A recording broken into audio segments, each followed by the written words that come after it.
So look, if you want to grow your wealth, your income, and increase the amount of time off, then these are the shortcuts that can help.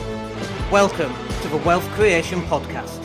Hey everybody, it's Dan Latto speaking. Hope you're well today. So, welcome to the Property Cashflow Show. Today's Thursday. It's not a Wednesday. It should be a Wednesday, but I'm a day late. So there you go. So welcome to Property Cashflow Show. My name's Dan Latto. I'm your host. We're going to talk about investing in buy-to-let property in this session. We're going to talk about how much money it actually costs to get started. We'll run through some figures. We'll give you some examples. Let's look at some returns. Why not? I apologize for not going live for such a long time. It's just been manic. We're buying businesses, we've got our digital marketing agency up and running, and we just don't have enough time right now, but it's all good. It's lots of fun going on. So let's talk about the elephant in the room. Can you get started with just £20,000? And obviously, what do you think the answer is going to be? Hell yes, the answer is going to be a yes. Of course you can. But it depends where you live, and it depends on the type of property that you want, and it really depends on why you're investing, what your motivations are, and all of that kind of thing. So if you're looking for a property in London and you're looking to put £20,000 down on a property in London, it ain't happening. Do you know what I mean? Not even a car parking space as a deposit. It's just not happening. But outside of London and up north and in Leeds, for example, which is where I'm from, although we're recording this from Spain, you definitely can put that money down. And in fact, even here in Spain, my next batch of properties that we're going to be buying is going to be Spanish properties that we're picking up for like 55,000 euros, not pounds, but euros, and pulling in about 400 euros a month.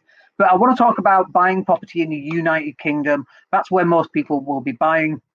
And, you know, I remember buying my very first house for £42,500, now worth over 200 grand, 22 years ago. Goodness me, where has the time gone? But let's break down some numbers for you. So let me also, in the chat room, let me just post in there the link for what we've got in terms of where the properties are. So we've got a business called investleeds.co.uk. I've put the link in the chat box. There's a property on there, for example, right now, £69,000. And let's run the numbers on that property to work out what are the costs likely to be. So 69,000 minus £25,000 is 17,250. So as a deposit, can you, with £20,000, use your 20 grand, put that down as a deposit on a £70,000 house or an apartment on this one? Absolutely you can. Now, the problem that you're going to have, however, that most people have, is that you are actually going to run out of money fairly soon, and that's the problem. So we've got to find a way of generating more cash flow. Now, if you haven't got £20,000 and you're like, well, how much do I need to get started? 20 grand is a good starting point. So you might not have the money at all and you need to find a way of making money, or you might have the money and you put your money down and then you spent it. We call that opportunity cost. The cost of putting that money on one property means you can't buy your next property. And the problem of spending money on that property means you can't buy your next property. So we need to find a way of generating more cash flow. So again, it all comes down to numbers. So normally I'd be stood outside with a whiteboard on here and I'd run through the numbers on a whiteboard, but it's too cold at the moment, so I'm inside. So how do you generate £20,000? And how do you get yourself to the stage where you're able to save up £20,000 every 10 months, okay? And for me, it's fairly obvious because £20,000 divided by 10 months is just £2,000 every single month. And so the question then has to turn into not, can I buy a property for £20,000 down, which we've just shown you that you can. A 70 grand property with a 25% deposit is about £17,500 down. Solicitors' costs, other closing costs, about 20 grand, right? So that's not the problem, because we know that they're available. And by the way, on a £70,000 property, I think this one's actually rented. On a 70 grand property, you're going to pull in £460 a month. So 460 times 12, £460 times 12 is 5,520 divided by 69,000. is 0.8. So that's an 8% yield. That's pretty good, by the way. So that's not the problem. The problem is, how do you find the deposits for these £20,000? And the way that you've got to solve that is you've got to break it down, like I say, into 20 grand divided by 10 months is £2,000 a month. Now the question turns into, how can I make £2,000 a month on a side hustle? So it could be that you take on coaching clients and you charge £200 a month. Forget about what you're coaching for now. It could be anything. But £200 a month times 10 clients, now you're making £2,000 a month. And obviously there's tax issues and all of that kind of thing that you need to cover. But in principle, and this is really the bit that we're trying to get to here, that is one method of generating enough money to put down into deposit so that every 10 months you can buy another buy-to-let property. And for some people that sounds too slow. But think about this. I've been in property for 22 years. If I bought one property every year for the last 22 years, I'd have 22 properties. That's a decent portfolio.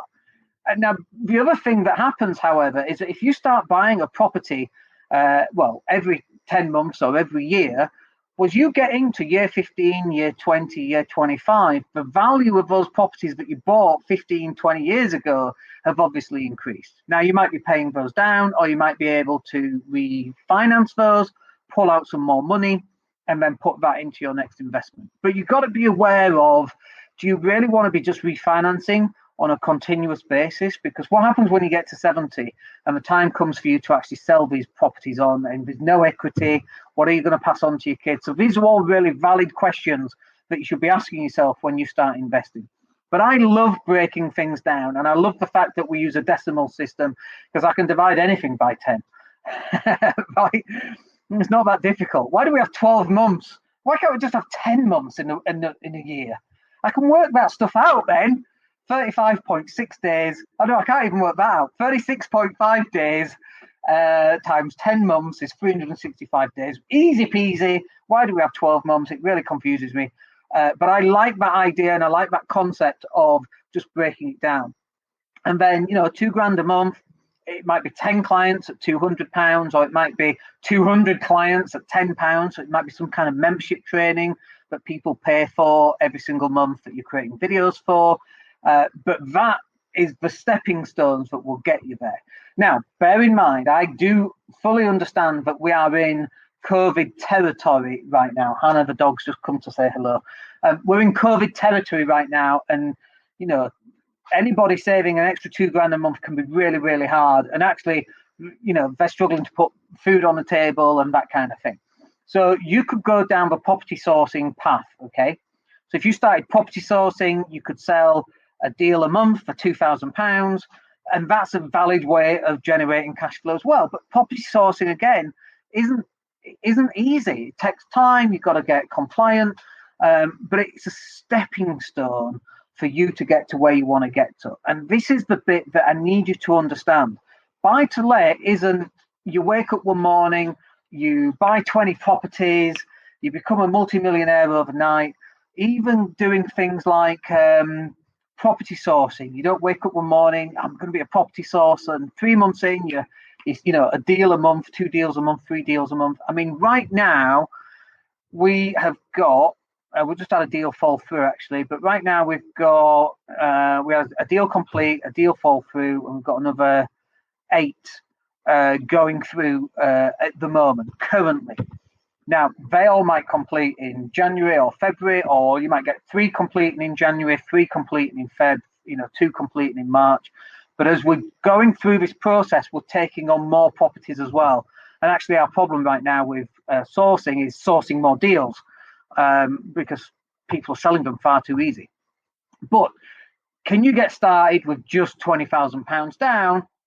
Hell yeah, absolutely. But you need a plan, and so you need to get yourself a piece of paper on the printer. You need to find yourself a piece of paper. You need to write down a plan. What are you going to do in the next 3 months to put yourself into a position that A, you're generating £20,000 in the next 10 or 12 months, so that in this time next year, you're putting offers in on properties, either below market value or deals that you've sourced, or Are you starting up as a property sourcer and you're selling a deal a month, which will then get you lots of experience so that by the time you're ready to go and buy some property, you've actually got the cash and you've got the experience of negotiating and buying properties below market value. Then what are you going to do with it? Are you going to flip it? Are you going to keep it? Are you going to sell it on? What are you going to do? You're going to extend it? You're going to HMO it? Are you going to turn it into two separate apartments, like an apartment above and an apartment below? The world is full of possibilities. And right now, because of COVID, we're seeing, and Brexit and Trump and all this other stuff, right? But we're seeing very much a lot of negativity, a lot of pessimism in the marketplaces, and a lot of, kind of a deer stuck in the headlights, afraid of which way to turn in case it all goes wrong. Now is the time for you to take definitive and decisive action about your future for the next 12 months. And there's only one person that can do it. It's not me, it's you. So make your decision. If you've got any comments, let me know. Let me just put, because I didn't actually put the link to the investment property in, so let me just do that. There we go. So I think that will do us. If you've got any questions, let me have nothing coming through. But look, 2021 can be your year. 2020, quite randomly, was a fabulous year for us. I mean, it was, we bought a company that turns over millions of pounds of business, which is amazing. We acquired 50% in an estate agency, a sourcing company. We acquired, what else did we take? We took another 25% on something else. I can't remember what it was. It was a tremendous year for us. And 2021 is going to be another tremendous year. But it's only you or I that can actually make it so. People can't do this for you. And if you're around people who are feeling pessimistic and feeling the weight of the world on their shoulders, and I get that, I get how easy that is to feel. But if that's how you're feeling right now, you're going to struggle for 2021. And so we need to flip it. Now is the time to flip this around and be more optimistic and look at what you can do and look at what you can achieve in the next, 11 months? It's only the 21st of January. Now is your time to grasp your future, take it with both hands, and kick some ass and make something for yourself in 2021. While the world is losing its head, literally, everything's going wrong. Now is the time for you to take advantage of that while everyone else is stuck in those headlights. All right, I hope that's useful for you. We'll be live again tomorrow on the Mindset and Hustle Show. Come and join me for that. Should be 12 noon. Fingers crossed. And we'll speak to you tomorrow. My name's Dan Latto. Have yourselves a great day. Hey, it's Dan here. Thank you for listening. Really appreciate each and every one of you. Please click like or subscribe to the entire podcast.